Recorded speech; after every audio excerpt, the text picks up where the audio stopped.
पर ध्यान तनी दीह ये सुंदर कोसाली है हो।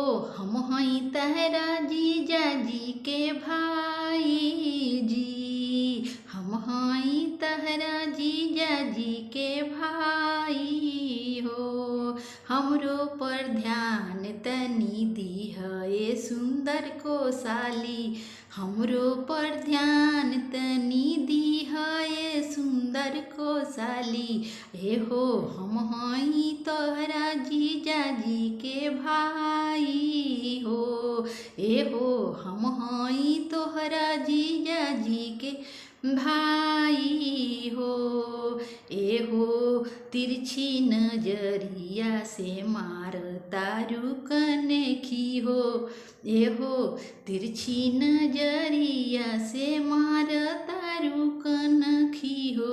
नजर से नजर लो मिलाई हो। ए हो नजर से नजर लड़ाई हो।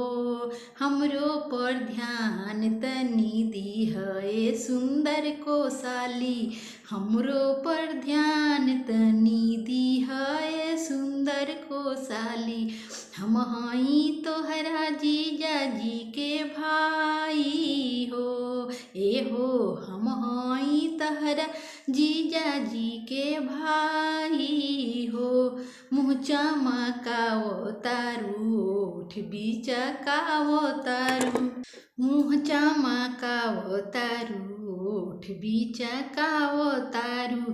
खैबू का खोआ के मिठाई हो। ए हो खैबू का खोआ के मिठाई हो। हमरो पर ध्यान तनी दीह ये सुंदर कोसाली, हमरो पर ध्यान तनी दीह ये सुंदर कोसाली। अरे हम हई तहरा जीजा जी के भाई जी। ए हो हम हई तहरा जीजा जी के भाई हो।